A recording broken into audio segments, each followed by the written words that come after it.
ole thì khan các trường sẽ thêm ole tuần trước mà căn dữ tự số 9.2 khania 9.2 căn dữ tự hiện in siết tur te kha về để unua là chúng ta chu lâu soi mà sẽ đón tay là 9.2 khanin i theorem kan zir ho siat ngai kha về del ta ne ennawn ti hianin circle khalom ta se circle a khianin killi nei alom ta ne cyclic quadrilateral mo ti chuan hei ti hian tian killi nei kha i du duin lo jek ta la entina soi de ulek ta pon lo ni ta se ti chuan ki ti hian alom ta ne hetilai mi akil pakhat asir pakhat a hi ti hian tian lo rin chuak ta la ti chuan khiti lo rin chuak chuanin tilai hian angle tian lom ta ni exterior angle katro helai angle hian helai angle hi atluk ta ni 1 2 ni ta se angle 1 equal to angle 2 kan se thengem ma in zir tho sa kha kha atakin zonan kan hmangdon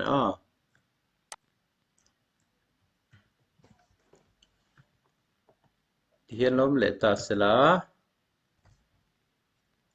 ta hianin siat ngai le to chu tian killi nei khalom le ta ni killi nei a khianin opposite angle te khi kan belin za le somria ta ni etina 1 2 3 ta se angle 1 le angle 3 kan bel chuan za somria ta ni a angle 2 le angle 3 kan belin za le somriat lo ni don ta ni kiki akma theorem kan zira khan awm hlom ta circle chhunga killi nei oma cha circle chhunga ni lem lo chon ani ngei chuang lem lo circle chhunga bi khan killi nei omin opposite angle te bel khom ki za somriat tin exterior angle pon lam angle khian a chhung lama opposite angle khia atluk ti te kha ania khang te kha kan hriat angai ta tin chu lo le chuan kan zir to mi kan hriat le renga ngai chu angle subtended by arc ti kha tin lo en le tai la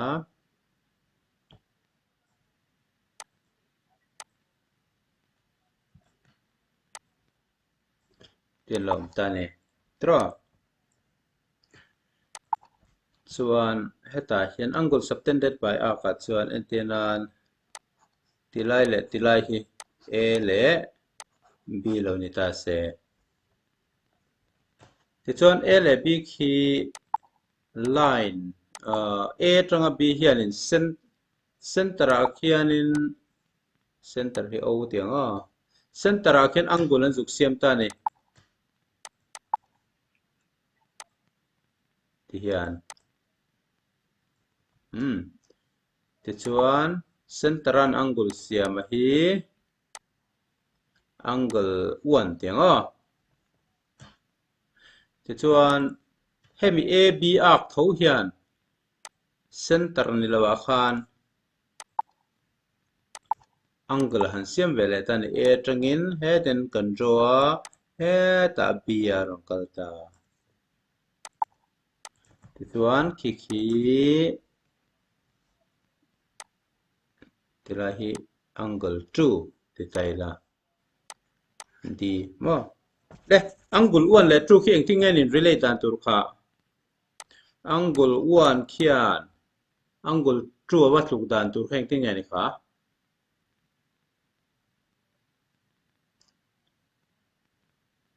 true lek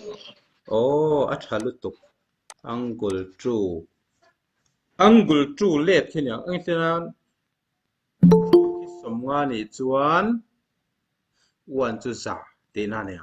oh khang te kha shereng ru kan thil chir tura kian apoi mo em ta khi lo nghe ni heta han kan shel lenga yang mi chapter maro same segment ten in tluk ti kha kan zirte mi kha kan mang mai don ani chap ti hian en tin la na hey ti lai hi p le q lo ni ta se ti chuan hey segment ti lai segment kha p le q ni ta ni p p p le q mang khian angle khi kan siam ta etian angle kha he ti te hen lom ta ni kan he lama hen ta ti chuan khi angle khi hian angle 1 angle 2 lo ni ta se mo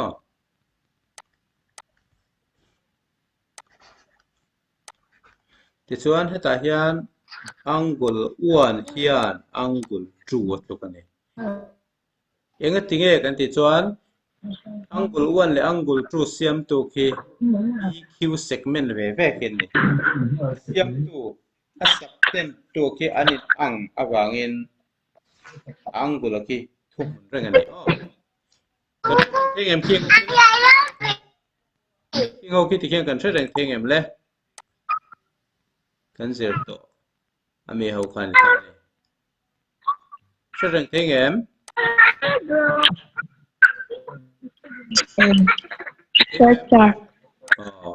khang ho khan kan han chokanga khi kan man tu ani le tuna chuan question a kalang question number 1 khi lo ni ta ne in figure 9.32 a b c d is a cyclic quadrilateral ten chon circle chunga killi om ve shim kha ni me in which a c and b d are its diagonal hey killi nei kha a b c d kha ni ta chuan a c le b d hi diagonal ani ate ni ti chuan angle b nenang dbc hey inganga ni tin BSC in 45 atluka te khi alima khi om sa vek ta ni kan da sa veka ti chuan BCD zong rotia kongai BCD ten alima hen jang B nenga C nia D helai hei tilai hlok hi tilai hlok hi eng zat nge ti ni chu kan hre theng em tuna kan zon tur khi alem om na lai bi ka khi ten kan trawng kan hmu thiam nan ti hian oma ti hian ten on deuh hlekin ama he ta hian d nia ti hian ten om ta ni mo ti chuan he ti lai hi b khania ti lai c nia ti lai hi d nia he lai hianin somnga le panga atluka atiani tilai pum hlok hian zon tur ania hei he tilai c deuh hlok a hi b c d ti ni chuanin a c hlok a khi ani alai ron then dar tu khi tel me lovin mo kan hre thiam ang tro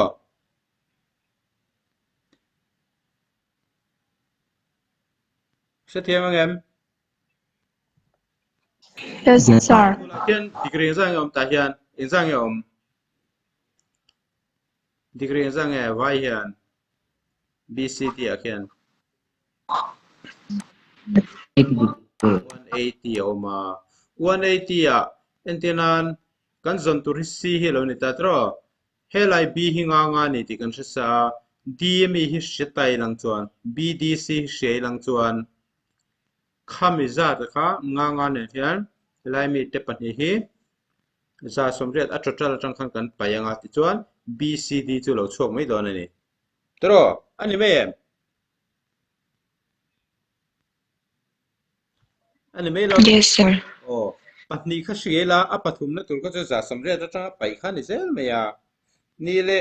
chu ti lo ni chuanin engting e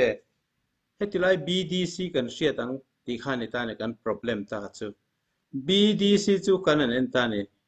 hey b atangin d a chawa chu ta het a c a ron chuk le ta angul e poken en ta la b atangin a a kala b a c chu b le c segment ve ve kha a ring ani tro ani em hey b a c kan ti jon b atanga c segment kha nia chọn D poken en ra B D C B tra B le C segment thâu hiền này o segment thu mun an litlat ani chu wang chuan khi thil khi segment thu mun an ni bai anin tluk ani tlatana chu hetilai kan zong chok the don ta ni chumo D om na la hi chu kan zon chu to kha chuan in ti khanin I kan zon tur he lai si om na mi hi zon har don talawani mo de tiang kan tiang hriat ma sak ngai chu angle BDC hi nia BDC chu nge tluk kan ti chon angle BAC chu tin ni chon li le panga ve tho hi tluk don engwange khite kan ti ringot kan ti chuan achana ki angles in the same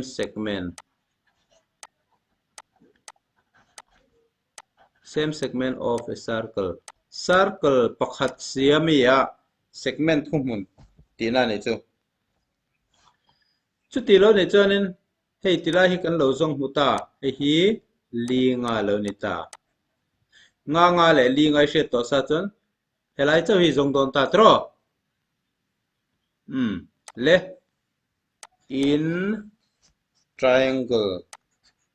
a triangle ming khi engting ei siamang tilai kil thum hi engting ei soyang hey tilai hi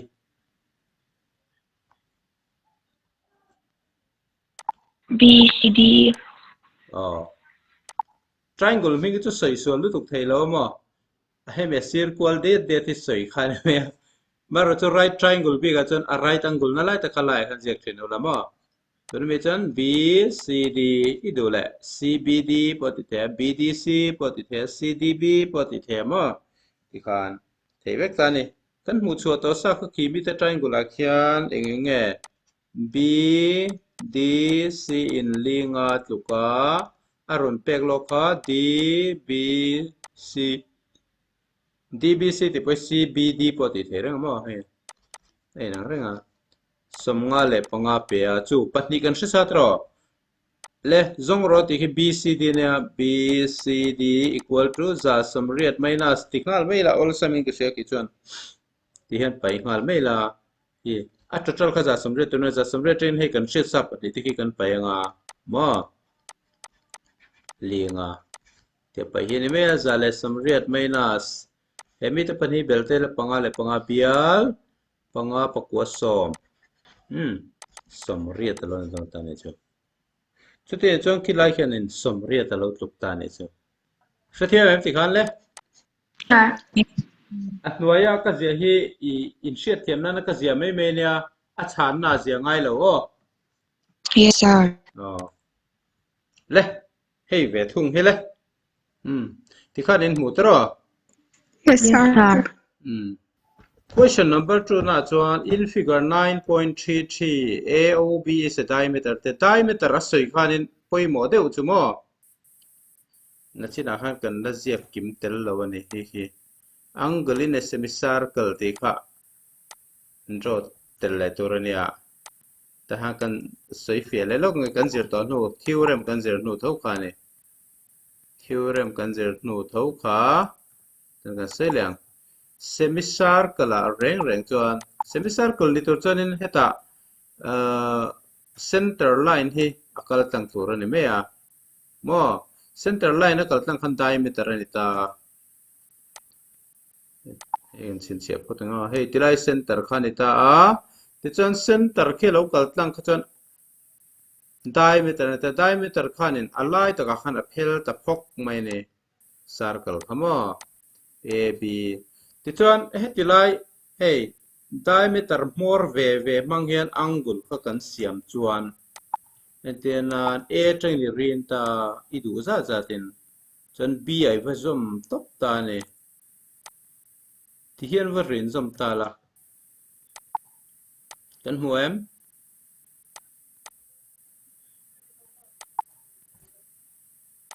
Yes, sir. tilai hi 90 ni top mai ni chu 90 lo tur pon rin tum la thei mi lo entenan heti po henrin le tai lamo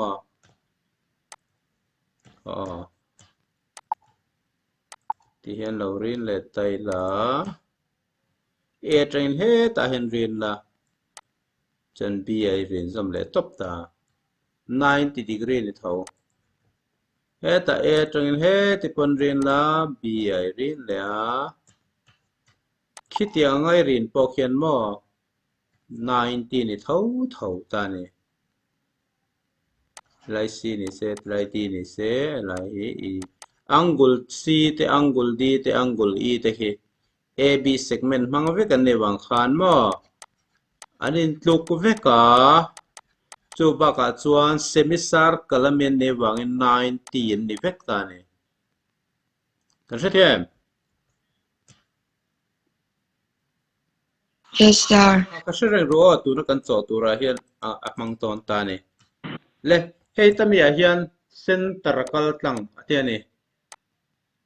center kal tlang ta ni hei tilai center center kha o ting kan sin sianga center kha kal tlang ta aob se diameter te ni diameter ani chon center kal tlang ti na ni a hriatur diameter ani re chon center kal tlang ti chuan c te d te e te kha 3 points ani semicircle te na on a semicircle ani ta ni find the value of khoinge acd a le c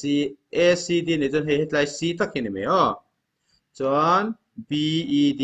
hei angle e takhi khimi te pani belkhom khi zong ro khi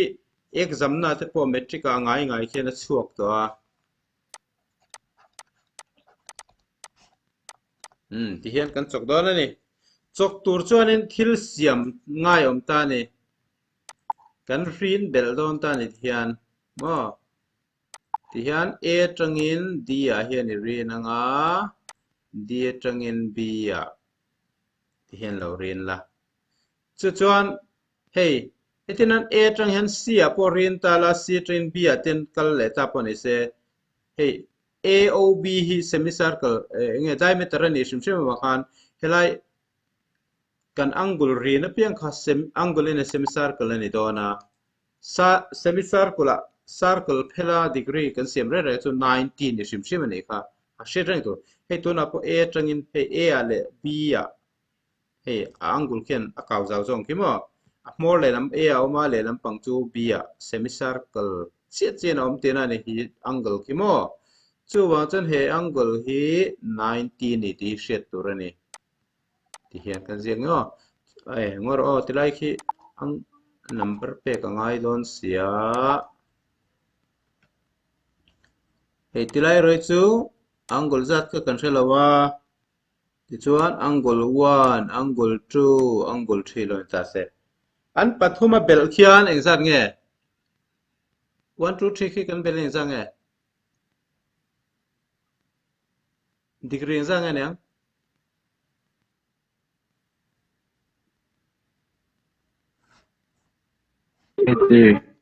acha ni le 1 khian degree engzat mat lu kha 90. 19 ni chun ni le 2 le 3 bel khian engzat nge ne angle 1 in 90 tuka angle 2 le angle 3 bel hiang jang nge nia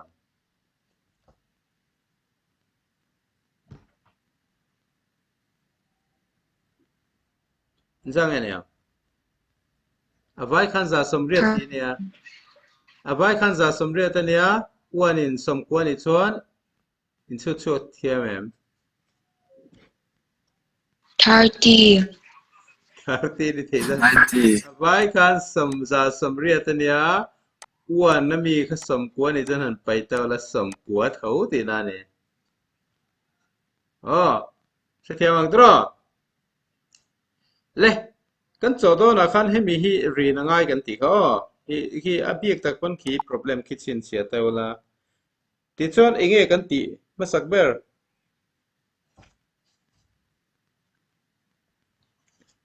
AC le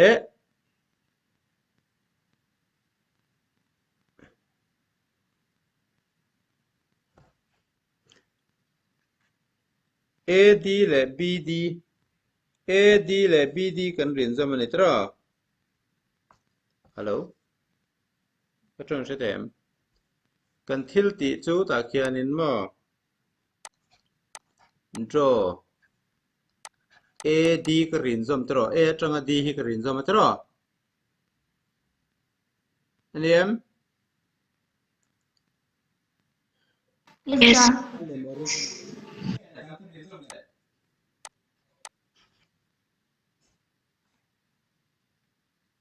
AD lo wenge ka rin zam le mo zero BD. BD kha kha izia kang ti chon 1 2 3 ka chu kan zia ka ti zia ne ne ngai lem lo ta se in triangle ti la helai triangle ming khi again ni ta le ti lai triangle te khi tu na kan zia thar ta khi ege triangle ming neng le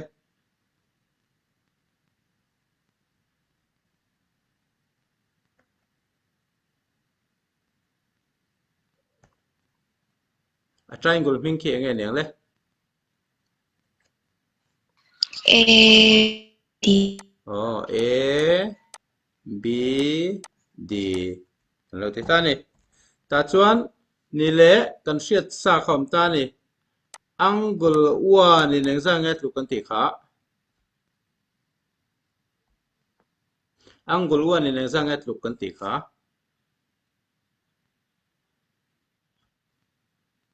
90 degree. eng wangin nge 90 chu tlu kan ti ri ngot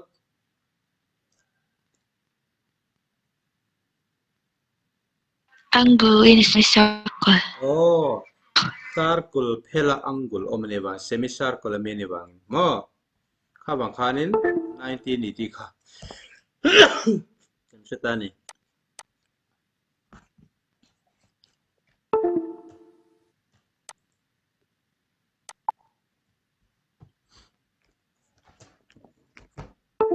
ro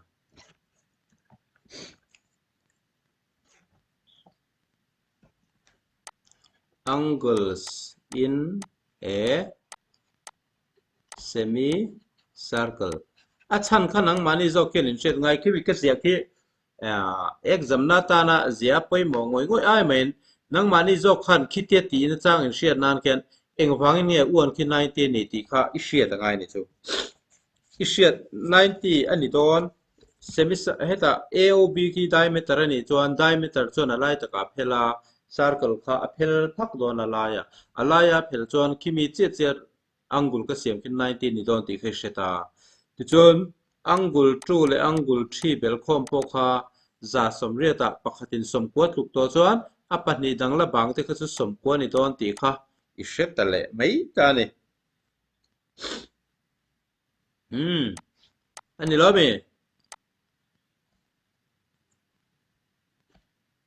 nem kan ma nem Yes, sir. ti chuan la china kan soi to kha circle a chuan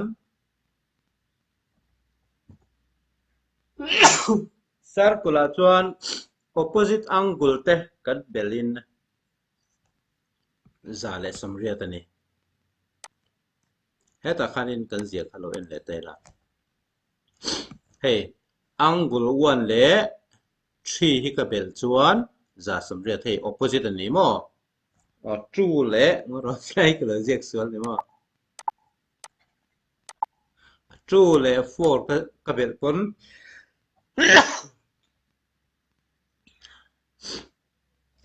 ka shitlang de reu me angle 2 le 4 ka bel point za som riat ani don 2 le 4 ka bel ken za som riat ani don hey ta hian an en tawla killi nei angin ngai tawla a tanga di bel khom ki om lovin ngai tua tawla mo a c d b ang ken an ngai tua taw a nya c nya d nya b nya a killi nei nem killi nei ni che chem Yes, sir. ta chuan killi nei lo ni chuan helai a c d he c om na lai hi c om na hi a c d tin kan seng tro hey kan proof tur mi khan oma bangin kan la ni cho kan proof tur mi chi chi khilang o therefore angle acd plus acd na opposite enge Angle 2 o angle 2 kilo ni che don ta ni koi mo te mem mo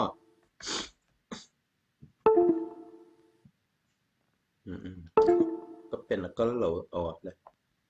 angle 2 khi alo ni ta ni angle 2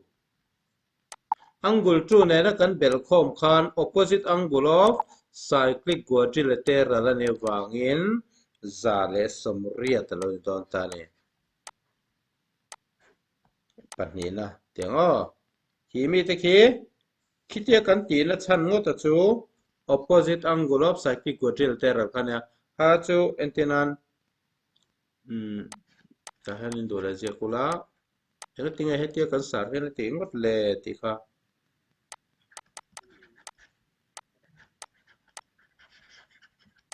angles of cyclic quadrilateral thế chuan akil đi dang ang kha hian en de chin don teu heta bed om na hi en tawla bed chu hei bed om na lai khe ne ta tro in moem bed om na lai khe en tawla hei heta han kan proof tur han bed ron ta se wangin mo angle bed ta hen alem hi kan ziak deu in mu thiam deu nan o heta hian ta hianin ti hian local ta ne hetan b atangin e kala e train d kala he tiana kala ti hian killi ni che ta ne hey hetan a hetan b hetan e heta d khitiang khian ti hian en taila helai chu 3 chu la ni thei tho ta quan le tru om na khi tai angul line khi b atanga d line khi om lo angin ngai to ta la bed le a opposite pel khom tu se nge nyang Angle 3. angle 3 kan belanga za le som riat tho tur khala ta ne chu kan thil zir sa be khani chu opposite angles of cyclic quadrilateral te me a te chuan chu na le thi hian en tawla he heta kan hmu du khi acd le bed te ne he acd bed kan da na ki takhi kimi mang khi adding equation 2 and 3 adding equation 2 and 3 2 and 3 we get kan tianga le kan belang ACD plus BED plus angle 2 plus angle 3 equal to zasomriat plus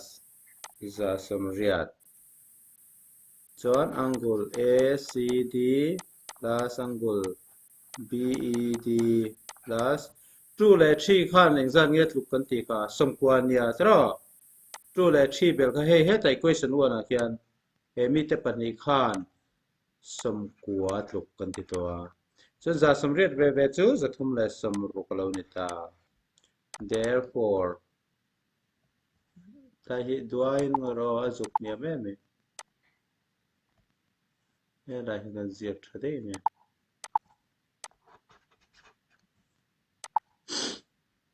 therefore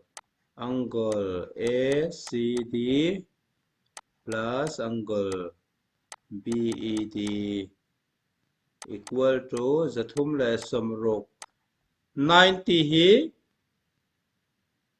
lela makan thak chuan na minus lo ne nga kan som khan mo ti chuan zat ni le som sari alo ni don tani voi ni voi thum chok na nang chawo lo chon bela har ve thien ania pathum na en ro le pathum na chuan in a quadrilateral ABCD is inscribed in a circle ABCD hi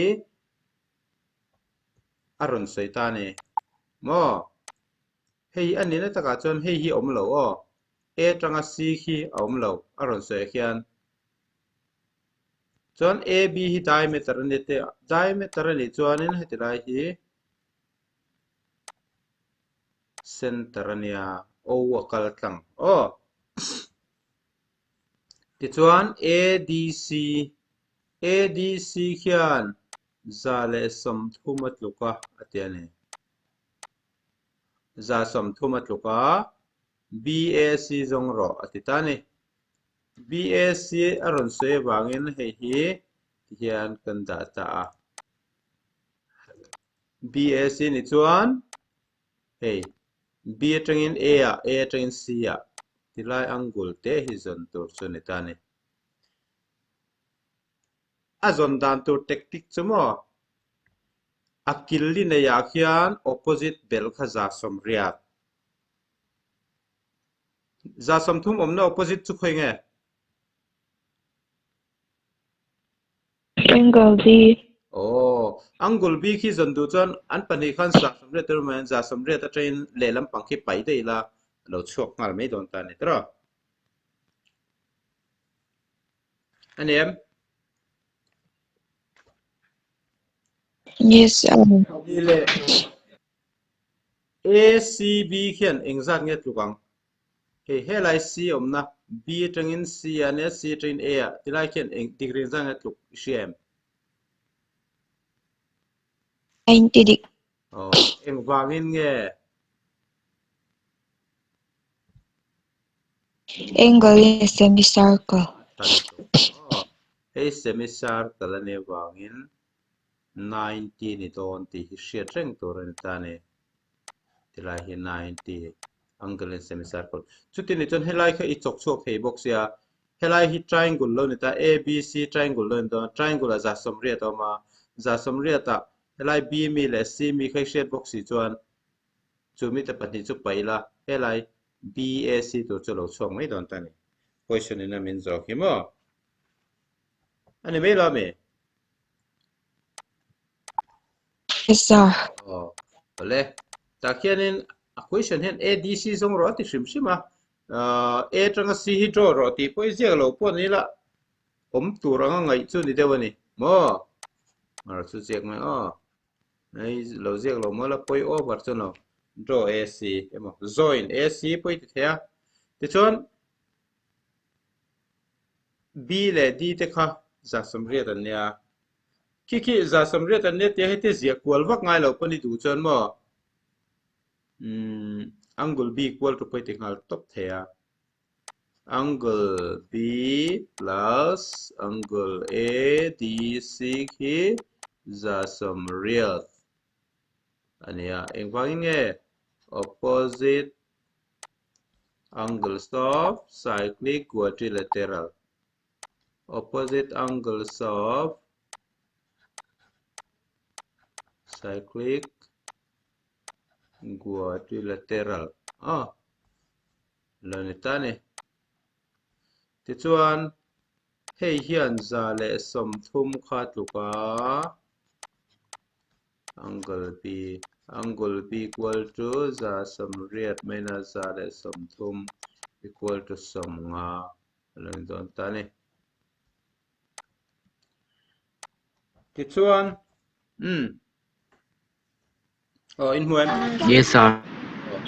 angle b Sir. equal to direct when za som riat train hela aing opposite mi kha pai po khan zia thei thawania ti chuan hela hi ka hriat to chuan hei a triangle min zola hi ti hian hei te kan zia kan hriat thiam na te kan rin le ngama tian a b line ama hetan c ama heti hian lom ta ni ti chuan helai hianin hei hi a nia hei hi b nia hei c nia tilai hi 90 ni ti kha kan hria le ngala tilai hi som nga ti kan hria tilai hi zong ro ti ta khi tiền này cho nên direct in tiền của Z thầy tổ mấy ta này a triangle mình tu in triangle ABC này mấy đó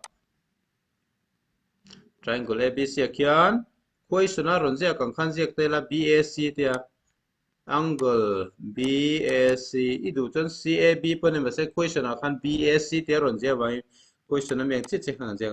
za som riết khát trút ra lên za som riết trong khăn khi bắt nhị cần riết sa thì khi cần phải mấy ang za som riat mai na som ko le som chu za le som li nia ti chuan za som riat ra som li kan pe chan 40 hi alo chuak mai do ta ne kan man em ti khan man em Yes, sir. le prove that cyclic parallelogram is a rectangle cyclic parallelogram inge om zia kan ti chuan parallelogram ka chu rectangle ti ne na dang lam na kha a angula che khalania a opposite angle te in tia tang ti te opposite side te in tia ti te kha chu ai ang vek ani maro chu rectangle a chon all angles are 90 ti ne in chin sia tu ro rectangle ani ti kha kan prove tu ne rectangle ani le ni lo prove ne tu chu 90 degree ni em ti lai ta ke poi mo ne me one angle po 90 lo ni to chuan parallelogram ani sia parallelogram kha parallelogram a chon opposite side kha in chen tur ani ta opposite side in chen si 90 degree turin sia ko vai la dang kha 90 ngal vek chu ti lo ne zia thei mi lo ti chuan le proof ani wai tu na mi pi khi chu hei te hi poi mo em ta proof re re chuan kalmang te khawma given ante question atanga kan hriat tur pi khi enge question atanga kan hriat tur kan ti chuan a b c d a hming kan pe ma sai cyclic parallelogram khaminon pe sa ni cyclic parallelogram khaminon pe sa chu chu a hming tur ro chu ke manin kan phua a cyclic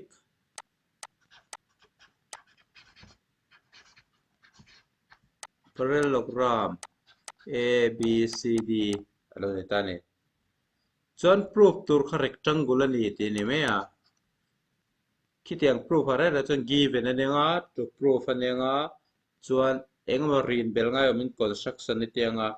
adot le proof number 1 a given chu question atanga thil hriat sa ha tuna poken parallelogram kha sai kor chu circle chung om te ne mai cyclic parallelogram kan tia apinga kan zia ka adot a chon kan proof tur kha to proof mo chuta chuan a b c d kan zia khi rectangle ani ti ani ta ne is a rectangle chuan rin bel ngai te engemaw a lem lo chuan proof iti ngalang construction zia ngai lo ta takhianin circle chhunga killi nei ni re re chuan opposite angle te kha bel khomin za samriat ani angle a le angle c te pawh khi bel taila za samriat ania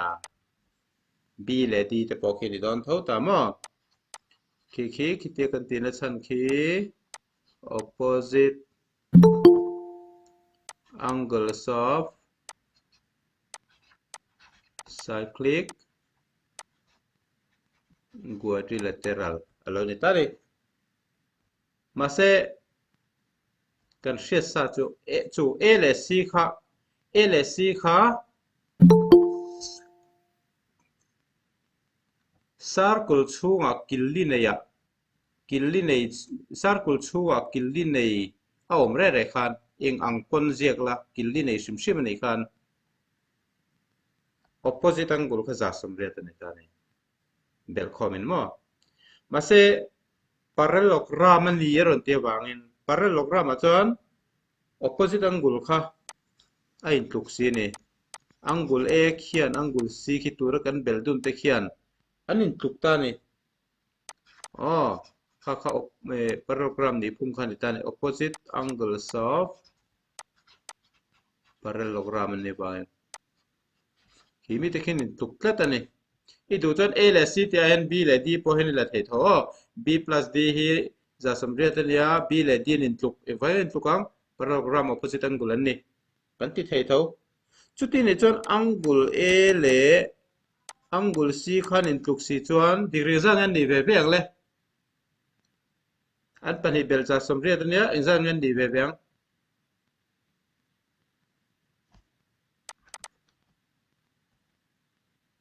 90. a thalo to an pahnih bel somriat za somriat ani chuan amal te chuan somkua ni ve ve don angle a somkua ni to chuan b pawh somkua lo thei lo ta ni mo a chan chu a opposite angle khan in chena opposite side khan in chena chuti ni chuanin pakhat 90 ni to chuan 90 vek ton mo chuti lo ni chuanin khi parallelogram te ron soi khi a angle 90 ni wang khan rectangle ani ta ni mo parallelogram re angle 90 ni chuan rectangle ni mo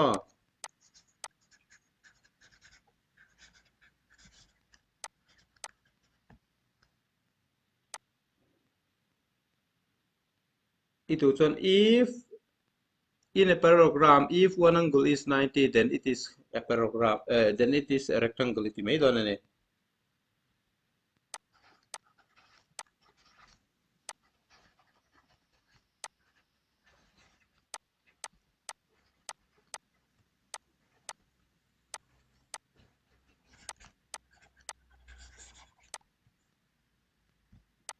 therefore a b c d is a rectangle kan lo ti ta ni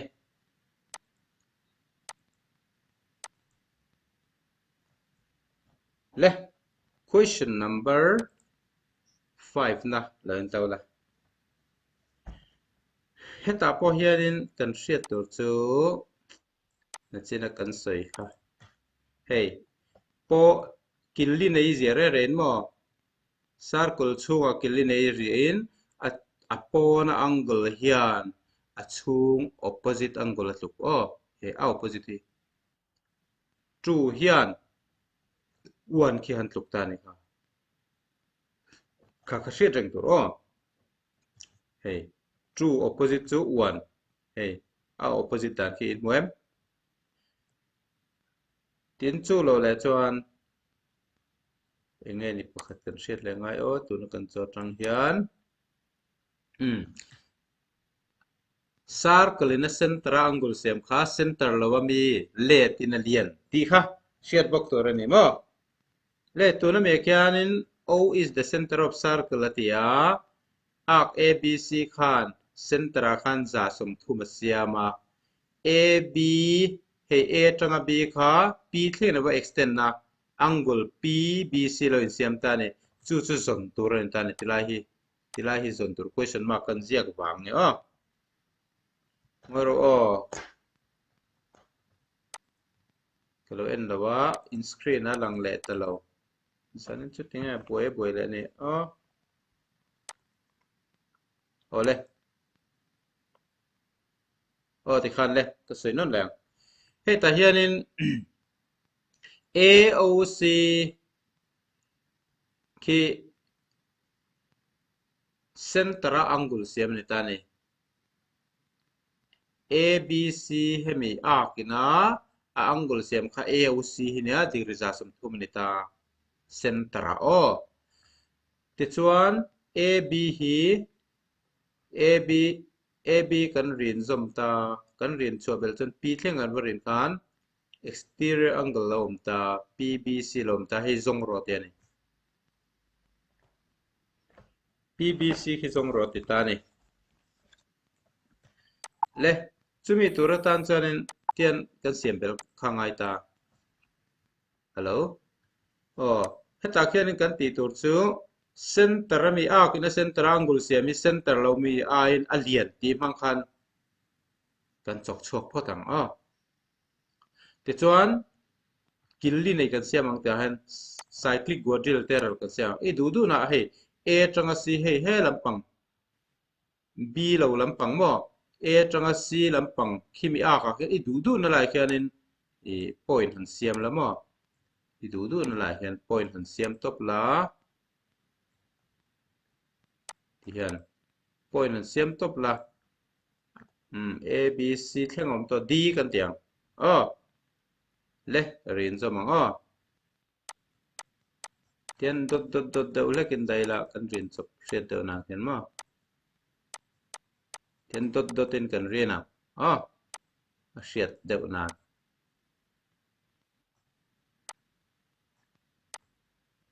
hi kan rin chop khani ta ni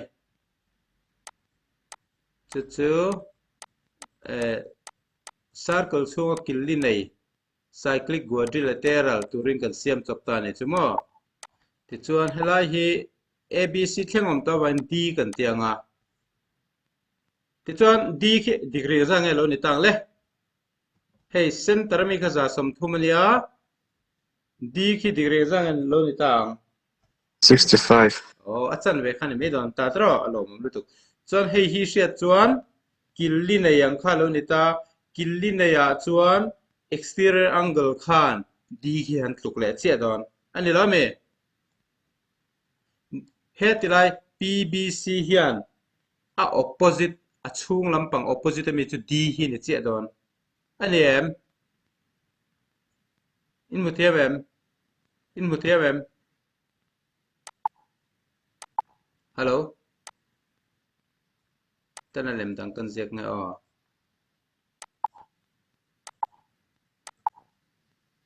ti hian lom ta se chuan he tengin he tianom se la tren tian tianom se ti hian killi nei ni chem hey A B C D one le Yes, sir. ti hian one le tu khin That's fine. khan ya killi nei ne wang khan upon lam exterior angle khian achung lam interior angle ki tluk che don ani Yes, sir. khami tak khani ta chon ni le khimi tur khen enge kan rin bel tu na miang chok tur khen enge kan rin bel ta kin chem amma sakbera D khi kan siam chok tro Yes, sir. king well hi easy ka nga a cho na chu take a point D khoi ange kan da on the remaining parts of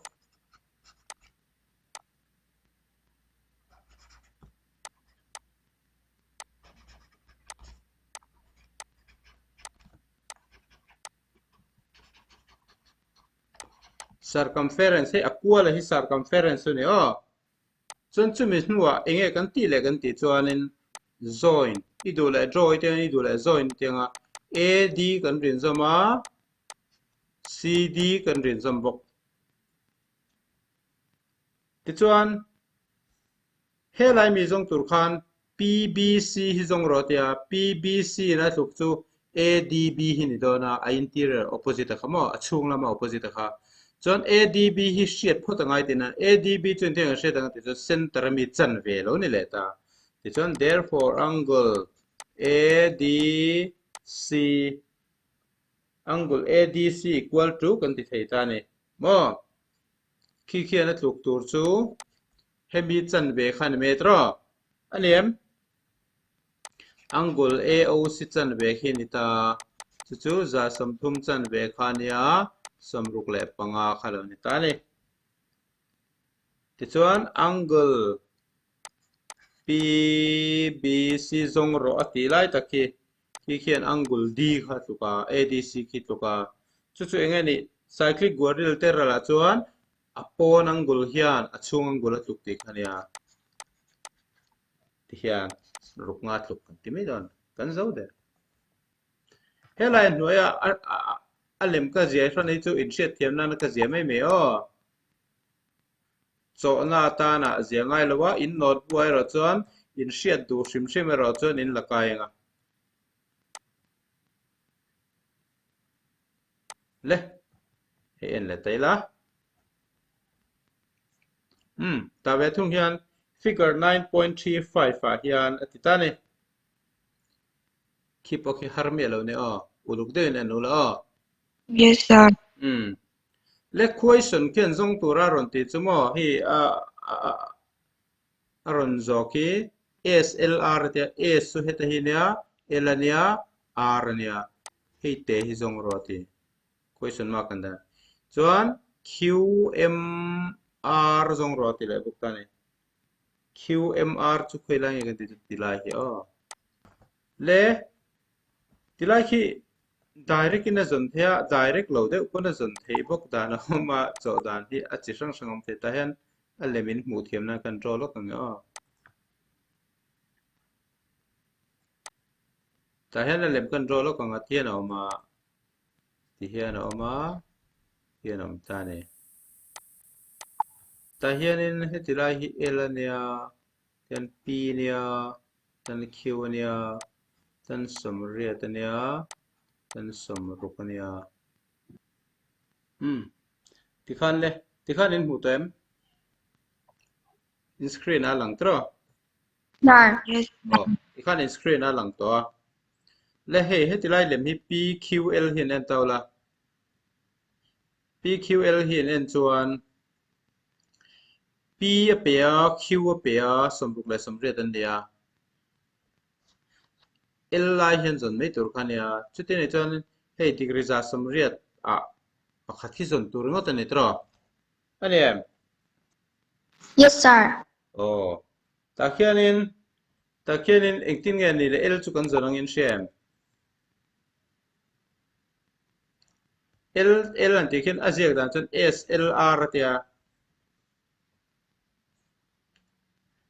ta khian SLR ti khera wang khan mo ngai thero le a triangle khi ti hian a da ta de ule kane lai lak lo te khianin aron om khang langa ani na taka chon za somriat ta tanga somruk le somriat pai po hen chuak ngal the mo hello za somriat ta tringin somruk le somriat pai ngal po na tika achan chu SLR ti hi angle PLQ ti na he nan reng wai ma se aron ziak dana ken he lai mi he ziak khera wangin hian du le tian ti ta kherila helai angle hi enge niang helai angle enge niang hi chu kan hmu thei ni tilai hmu thei dan chu mo tilai angle hi angle ang LSR này rồi LSR angle sorry hey hết lại hi có hin một thế hết ta L là trên S R L là S R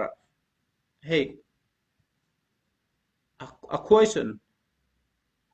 này mình run rồi kia nên SLR thì cái là PLQ run thì box xí đâu mà kami bang kanin strict devo ka kan sai chuan SLR ni chuan SLR triangle P ka khen kan don ani chumi tor chuan he mi te triangle pani kan hu phot don ta ni mo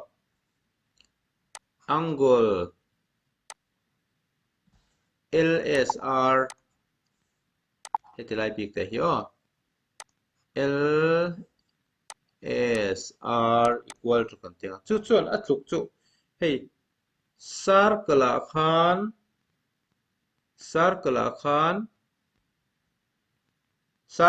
khan killi nei au min ro signal tang killi nei au min circle khan killi nei au min apon lamangulin achung lamangul atluk ti khania helai hian atluk tur a opposite nge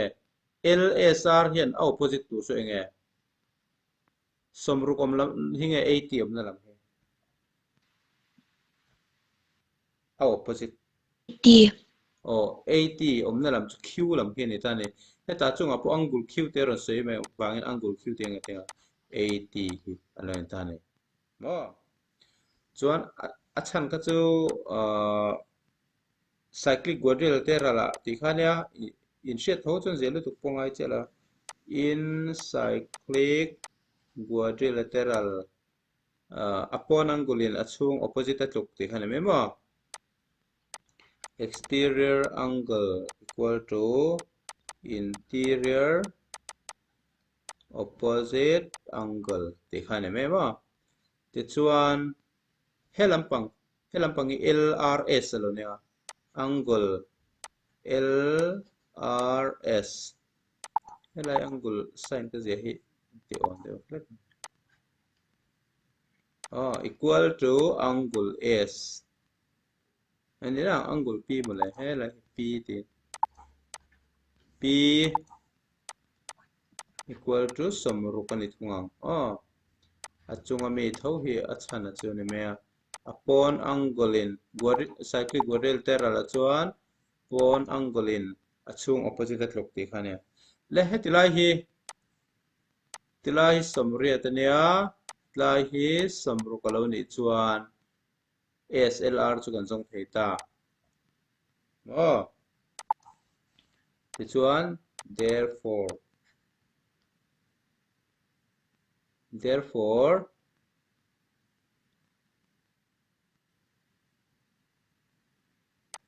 SLR angle SLR equal to kan tianga zale somria ta chungin kan she sa pani te ki kan pai mei don ani za somriat mai na za somli equal to somli lo tuk don ta ni he lampang pakhat zo khi zong ro ti le ta a engtin nge chu chu kan zonang mo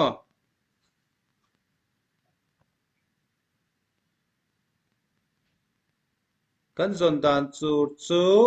hei hi ni ta ni le helai hianin hei killi nei tho khan en le tawla hei PQRS a khan helai hi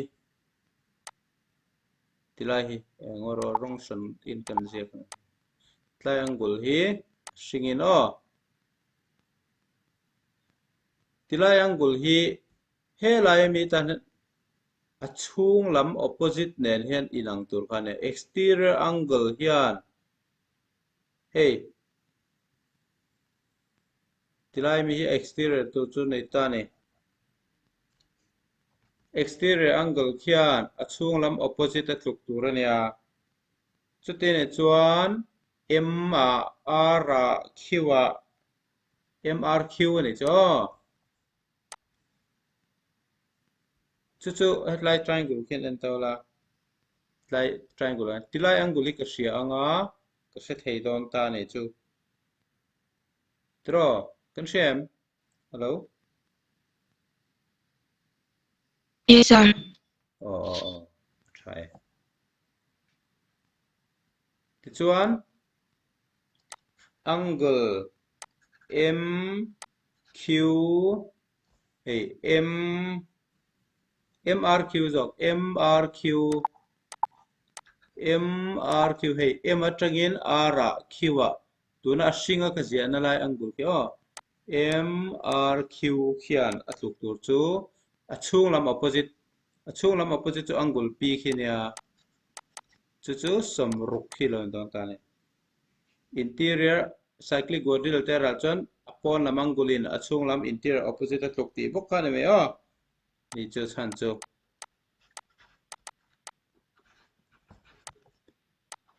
exterior angle equal to interior opposite angle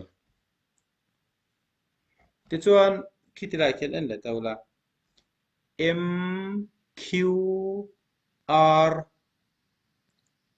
MQR in huam Yes, sir. tian tian kan leng lo lo hei hi hei hian angle P khat luka equal to angle P nia equal to samru khalan ta tra ti chuan helai te hi engtin nge kan zonang kan ti chuan hetian hei le la mai somria to ma in huam khiwa ken a le lampang a somria to ma linear pair ne wa khan le lampang chu za somria ta tanga a le lampang pai khi ni che don ta ne mo Đúng thế Sir. Chọn lệ lắm bằng khi hành enter là angle helai mình tổ chức nghe R idu là M Q R phải thế idu là R Q M phải thế mà M Q R thì mấy angle M Q R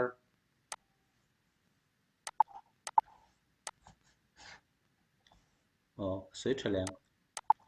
angle cắt trong khá lâu anh lâu lại thế nào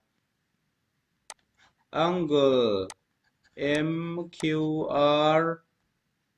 plus hay ale la pang samri dom na ram khi ta abu aken angle QT na ron pe me given a khan mo tan 80 ti me khi mi te pani bel khi sa samri tania angle MQR equal to za samri minus samri equal to 100 lan don ta ne ti chon hei le lam kan se ta ne triangle ha ti lai mi a hian le lam kan hriat to chuan pahnih kan hriat to chuan a pakhat ka chu za sam hriat tanga pai pop khan me tro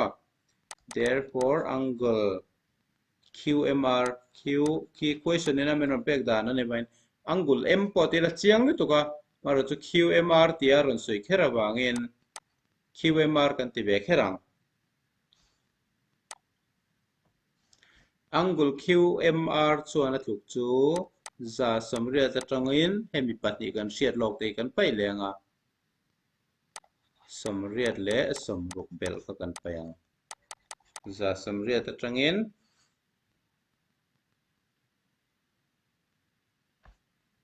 maro tilai hi za chok ne mo Q ani lo chok ko si hetilam hi samruk ani lam hi za ni samruk le za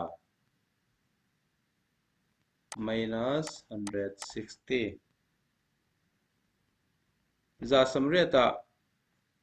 za samruki pai chuan 20 alo chok ta ne khi answer tu chu lon don ta ne le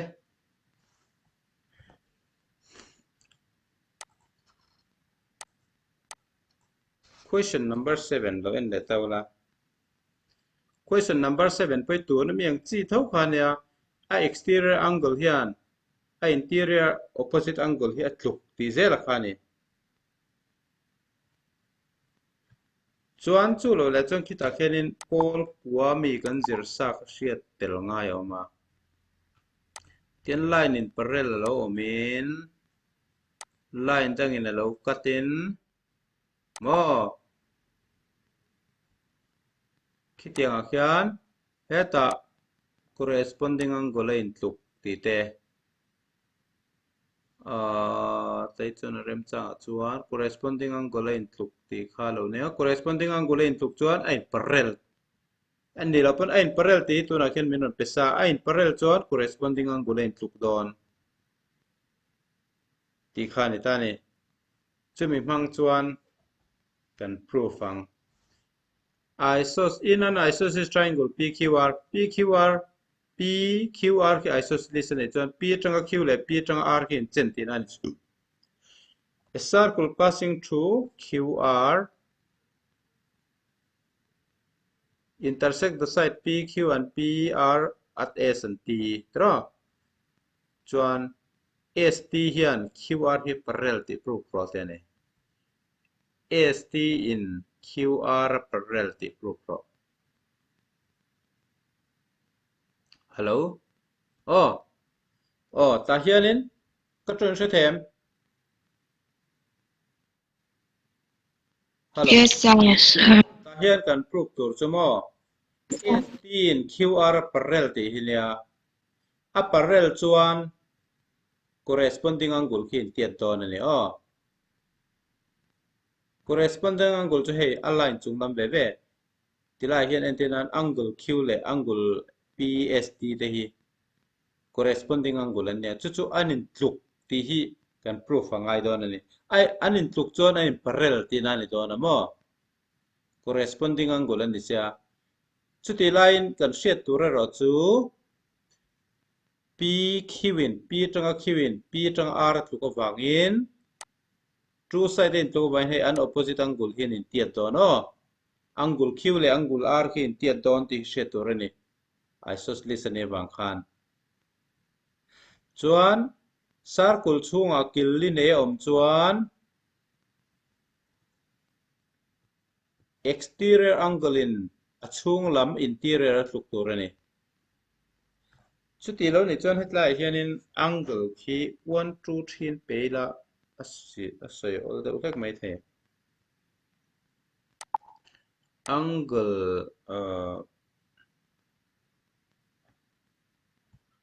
tlai 1 ti lamo ti chuan helai hi 2 te ti taila 1 le 2 khian in tluk ani ani em ngaro nang mani lama khan le ma khan la lang lo tlat kan en kalo soi tui lo tok thina ti khan alang ta le angle 1 kin huem 1 le 2 kin huem 1 le 2 kin huem Yeah. 1 le 2 ki 1 ki exterior angle khan eta ne killi nei khan ngai to tawla circle chong killi nei a exterior angle ne a 2 ki aron tukang entina t om na lama khian angle khi da be te lang chu chu na tluk chu q lam zo khi te tluk don ani mo hello ti chuan proof ang ta hianin proof ho re ra chon given da phatur kan ti kha given a chon ki isosceles triangle PQR ania ti kha kan hua an isosceles triangle PQR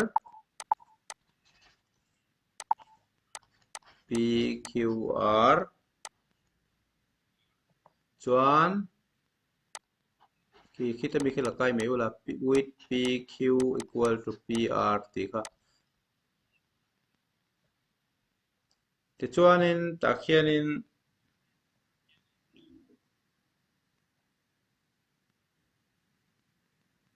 he tilai mi hi circle passing tilai jong jong po hi lakai mi ro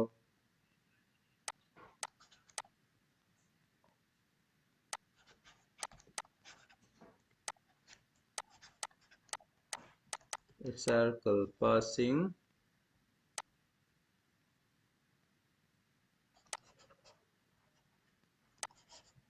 to Q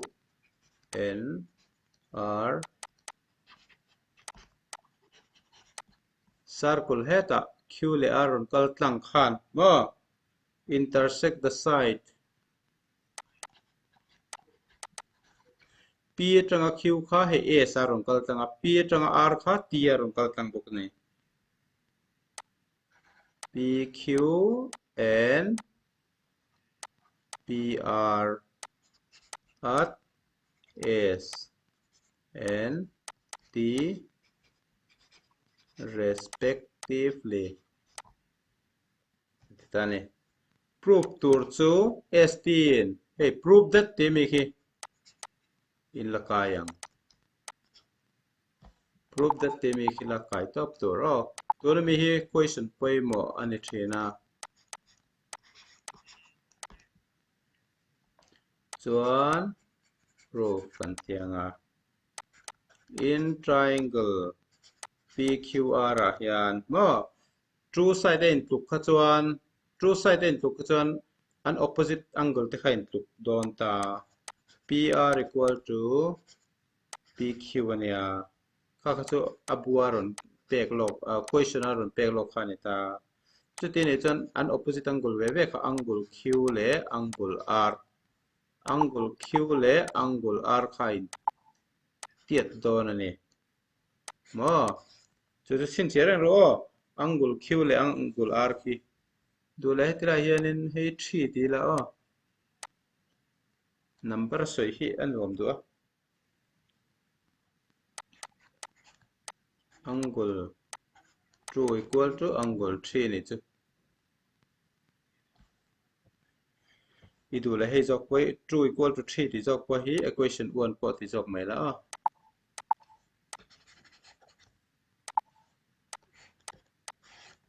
ti chuan a number soi hi nuam du jok ma ma ta hianin PST kan ti angle 1 ani ta angle 1 khian angle 2 hi tu kan ni engwangin ke ti chuan cyclic quadrilateral terala ka chuan circle chung mi kil din ya oh exterior angle khan interior opposite angle kha tuk then ane atluka chu wang chuan en ta ne le en ro le 2 le 3 in tuka 1 le 2 in tuk ko khatra hello hello angle 2 le 3 in tuka 1 le 2 in tuk ko kane kan ho thiam em hello hello Yes, sir. 2 le 3 in tuk khatra 2 le 3 in tuk khatra 1 le Yes, sir. 2 le 3 in tuka 1 le 2 in tuk puka chuan 1 le 3 in tuka ngem chu 2 3 in 2 tuka 1 in 2 tuka 2 in tuk ve ve ni chu 2 in tuk ve ve chuan 1 le 3 hin in tuka ngem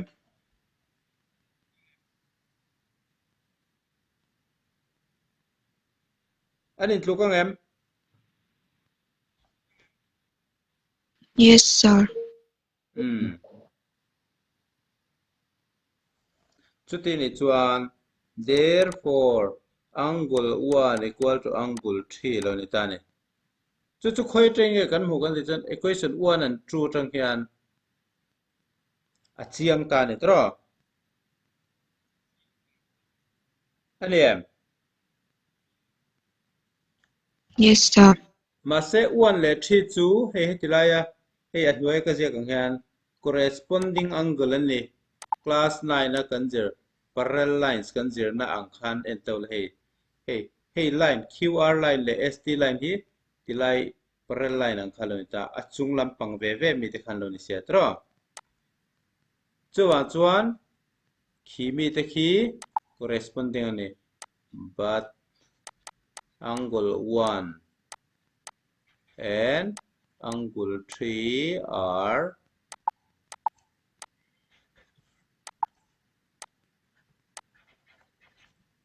corresponding angle.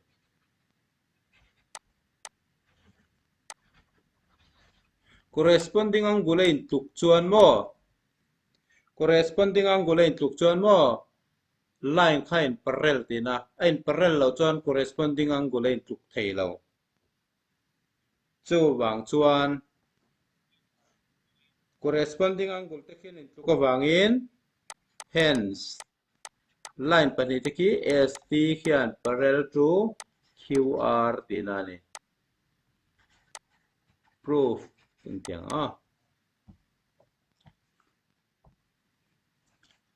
khát tiếng khan nên ở chỗ đàn chú anh em ấy har lu tu ko lem lo wa aba ke chin lo try ve tura da me question 10 thleng ma hele question 8 9 10 khi in lo cho tan da ve me don me nyang thiam lấy này lên ron jot me nga tiếng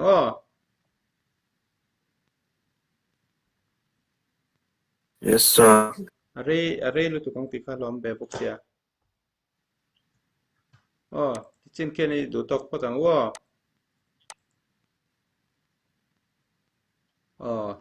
hôm in lo not ka nga in lo chok no na nga